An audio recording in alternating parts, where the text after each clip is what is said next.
The lights inside the United Nations General Assembly glared brighter than usual, as if the very walls knew history was about to bend.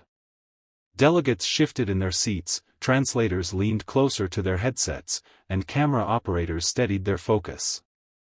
This was no ordinary session. The anticipation buzzed like static, heavy with the promise of confrontation. At the center of the stage sat Donald Trump, the former president, chest puffed, face already tinged with the orange flush of defiance. He leaned back in his chair as though the UN itself were just another one of his campaign rallies. Across from him, a sharp contrast, Denzel Washington. Calm, precise, dressed in an understated dark suit that radiated dignity rather than spectacle. His posture was effortless, but his gaze was unshakable, the kind of look that could silence a storm before it began. Trump spoke first, his voice booming through the chamber like a hammer. This organization is broken. It takes America's money, America's strength, and gives us nothing but weakness in return. Applause rose from a handful of allies, but the rest of the room murmured uneasily. Denzel didn't move. He simply crossed his hands in front of him, waiting, as though he had already heard every word before. Then, in a voice so measured it cut sharper than any shout, Denzel answered. Mr. Trump, with all due respect, weakness isn't measured by how loud you yell at the world. Weakness is pretending isolation makes you stronger. The chamber froze. A few translators hesitated before continuing. Delegates leaned forward, sensing the air had shifted. Trump smirked, waving his hand dismissively. Another Hollywood lecture. People don't come here for acting lessons. He chuckled at his own jab, expecting laughter to follow. None came. Denzel's eyes narrowed just slightly, not with anger, but with something more dangerous, clarity. This isn't about acting, he said, each word deliberate. It's about accountability. Something you've avoided your entire career. The silence that followed wasn't empty. It was electric. Every camera zoomed in closer, every ear strained. The showdown had begun. Trump shifted in his seat, tugging at his jacket as though the fabric itself were betraying him. His face hardened, lips curling into the familiar pout he wore whenever challenged. Accountability, he scoffed, his voice rising to reach every corner of the chamber. I've done more for this country than any leader in modern history. The UN should thank me, not question me. His hand slapped the table, a sound that echoed through the vast hall like a gavel slamming down. But Denzel didn't flinch. He leaned slightly forward, his voice calm, smooth, steady, like a blade sliding from its sheath. You talk about doing more, Mr. Trump, but more for who? More for the powerful who already have everything? Or for the families who look at this very institution hoping someone will speak for them? Delegates whispered. Some nodded subtly, others glanced nervously at the former president. Trump's jaw clenched. He pointed at Denzel, finger trembling with controlled fury. You're not a politician. You're an actor. You don't know what it takes to lead.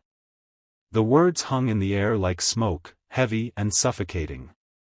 Denzel tilted his head, his expression unchanging. You're right, he said softly, so softly that the microphone seemed to strain. I'm not a politician. That means I don't have to lie to survive this stage. The audience shifted. A ripple of gasps traveled across the room. Even the translators faltered, their voices cracking in headsets as they tried to keep up. Trump leaned back, blinking in disbelief at the audacity. Denzel wasn't shouting, he wasn't grandstanding. He was dismantling, layer by layer, the illusion of control Trump carried like a shield. From the press box above, reporters scribbled frantically, already framing the moment. Trump calls Denzel an actor. Denzel calls out Trump's lies. Headlines were being born in real time. And for the first time that evening, Trump's laughter didn't come, his smirk faltered. The game had changed. The moderator, a seasoned diplomat who had witnessed countless heated debates, raised a hand to steady the room, but it was too late. The energy had shifted, no one was looking at him anymore. All eyes were locked on the two men at the center of the storm. Trump's cheeks flushed red, his voice cutting through the silence like a jagged blade. You think you can stand there and judge me? I rebuilt America's economy, I stood up to China, I kept this country safe. His words spilled out like cannon fire, desperate to dominate the space. Denzel, however, didn't retreat. His calm presence contrasted so sharply with Trump's escalating rage that the contrast itself became its own spectacle. He adjusted his papers slowly, deliberately, and then spoke with the weight of conviction. You talk about rebuilding economies, Mr. Trump, but tell that to the millions who lost healthcare under your watch. Tell that to the families who faced eviction while billionaires got tax breaks. That's not rebuilding, that's abandonment. A hush fell. Delegates who had been leaning back in their chairs now leaned forward, drawn in by the gravity of Denzel's words. One ambassador from Africa whispered to his neighbor, "This isn't politics anymore, this is an indictment." The cameras caught every flicker of Trump's expression, his mouth opening, then closing, like a man searching for oxygen underwater. He finally snapped, slamming his palm on the table again. Fake news. Lies. You're reading from a script. His voice cracked at the edges, betraying the frustration boiling beneath. Denzel's reply was immediate, precise, and devastating. No script, Mr. Trump. Just truth. And sometimes the truth doesn't need applause, it only needs courage. The room stilled. That line, sharp, clean, unforgettable, echoed like a verdict. Journalists knew instantly, that was the sound bite that would dominate the headlines before sunrise. In the silence that followed, it wasn't Trump's anger that filled the hall, it was the weight of his unraveling. For a moment, the UN chamber felt less like an assembly of nations and more like a courtroom, Trump on trial before the world, and Denzel the unexpected prosecutor. Delegates whispered across languages, translators' earpieces buzzing as his words were carried into French, Mandarin, Arabic. The impact was universal. Denzel wasn't just speaking to Trump, he was speaking to every country that had felt the ripple effects of American arrogance. Trump tried to regain control, his voice booming as he gestured at the American flag draped behind him. This man doesn't represent America. He represents Hollywood, fake people, fake tears. His tone rose with every syllable, chest puffed, eyes darting toward the cameras like lifelines. But the cameras betrayed him. They lingered on the sweat at his temple, the tremor in his hand, the fury twisting his mouth into something less statesman, more cornered animal. Clips were already being clipped, headlines already forming. Denzel didn't flinch. He leaned forward slightly, lowering his voice until the entire hall had to quiet down just to hear him. America is not defined by your temper, Mr. Trump. It is defined by its people. And they deserve dignity, not showmanship. They deserve a leader who can look them in the eye without lying. The words landed like stone on water, rippling outward. Even officials from allied nations, once hesitant to criticize Trump openly, nodded subtly. The moderator glanced nervously at the control booth, knowing the broadcast was spiraling into something historic. And then came the pivot, the line that sliced deeper than any accusation.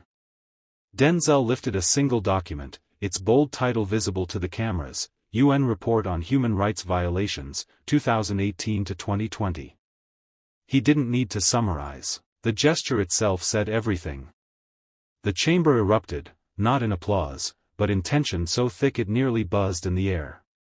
For the first time, Trump looked not just angry, but cornered. And that shift, that crack in his armor, became the moment the world realized the humiliation wasn't coming, it had already begun. Trump's breathing grew heavier, audible even through the microphones. He waved dismissively at the document in Denzel's hands. That report is garbage. Written by globalists, by people who hate America. Nobody believes it. Nobody. His words rang hollow, bouncing back from the marble walls without conviction. He searched for allies in the room, but even friendly faces avoided his gaze. Denzel stayed composed, his tone unwavering. It's not about who wrote it, Mr. Trump, it's about what it says. Children separated from their parents. Families torn apart at the border. Allies abandoned, trust destroyed. The world watched, and it remembered.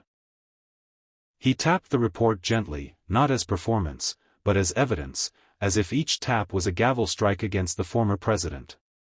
Delegates exchanged glances, some scribbling notes feverishly, others just watching Trump unravel in real time. The contrast between the two men was staggering, Trump's rage spilling over like a storm barely contained, Denzel's calm steadiness cutting sharper than any insult. Trump tried again, voice rising almost to a shout. "You don't know what it takes to lead. You think speeches and reports win wars? You think lectures build nations? You're an actor, Denzel, nothing more. This is real life, and you're out of your depth." But the words backfired. The camera zoomed in on Denzel's face, serene, unshaken. He leaned back slightly in his chair, folding his hands, letting silence speak louder than any rebuttal. The pause was surgical, deliberate. Then, softly but firmly, he answered. "You confuse cruelty with strength, Mr. Trump. But history will remember the difference." The chamber froze. Even Trump seemed caught off guard by the precision of the strike. Journalists knew instantly, they had their headline, their viral clip. And somewhere deep inside, Trump knew it too. The weight of Denzel's words lingered in the air, heavy as thunderclouds. For a brief second, Trump sat motionless, his mouth half open, as if the script he had rehearsed no longer applied. The audience could feel it, the mask of control slipping. He clenched his fists, leaned forward, and barked, "Strength is what kept America first. Strength is what kept weak nations from walking all over us. And you stand here, embarrassing us in front of the world." But the more he shouted, the smaller he seemed. The cameras caught every detail, the twitch in his jaw, the flush in his cheeks, the way his eyes darted wildly across the chamber as though searching for applause that wasn't coming. Delegates from Europe sat with their arms crossed, unmoved. Leaders from Asia stared with quiet disapproval. Even ambassadors from nations once sympathetic to him leaned back, unwilling to align with what looked more like a tantrum than leadership. Denzel didn't rush to respond. He let the silence grow, stretching it until the tension became unbearable. Then, with a calm steadiness, he leaned forward. "True strength," he said softly, "isn't measured by how loudly you yell, but by how responsibly you lead. And right now, the world isn't seeing strength, they're seeing fear disguised as power." The impact was immediate. A ripple of murmurs swept across the chamber, reporters scrambling to type faster, cameras zooming closer. Trump's face contorted, his usual smirk replaced with something harsher, panic disguised as rage. And then came the final blow of the moment. Denzel lifted his gaze, locking eyes with Trump. "You wanted the world stage, Mr. Trump. Well, here it is. And the world is watching not a leader, but a man unraveling." The silence that followed wasn't just silence. It was judgment, collective and undeniable. The chamber felt electric, as if the walls themselves were absorbing the clash and vibrating with consequence. Trump shifted uncomfortably in his chair, but his pride wouldn't let him retreat. He leaned forward, pointing a finger across the table at Denzel. "You think you're better than me? You think because you can string together some dramatic lines that you understand power? Let me tell you something, without me, America was weak. Under me, America was feared." His words cracked like a whip, but the desperation underneath was impossible to hide. Denzel didn't flinch. Instead, he tilted his head slightly, studying Trump like a surgeon studies a patient before making the first incision. Then he replied with deliberate precision, "Fear is not the same as respect. And you, Mr. Trump, confused the two so badly that even your allies began to turn their backs. Fear fades, respect endures. And right now, we are all seeing which one you truly commanded." The reaction was instantaneous. Gasps rippled through the chamber. A delegate from South America covered his mouth to stifle a smile. The French ambassador leaned toward his counterpart and whispered, "That line will go down in history." The press gallery erupted into frantic typing. The phrase was already destined to become the headline splashed across every screen by morning. Trump slammed his hand against the table. "Lies. You're twisting everything. They loved me. The people loved me." His voice echoed, shrill now, cracking under the strain. But his insistence only deepened the contrast. Denzel sat upright, his tone calm but his gaze like steel. Leaders who are loved don't need to scream it, Mr. Trump. Their people show it. The world shows it. But tonight, what we see is a man trying to convince himself of a truth that never existed. The blow landed hard. The silence afterward was suffocating, a silence so sharp it cut deeper than any shout could. By now, the UN chamber wasn't just an audience, it was a jury. Every delegate, every journalist, every aide leaning on the balcony rail felt the shift. Trump's voice, once booming with authority, had become a frantic echo, while Denzel's calm persistence filled the void like a steady drumbeat. Trump straightened his tie, trying to regain composure. "This is all theater. You're an actor, Denzel. That's all you'll ever be. You don't understand politics, you don't understand strategy, and you sure don't understand the weight of leading the free world." He leaned back with a smirk, thinking he had delivered the knockout blow.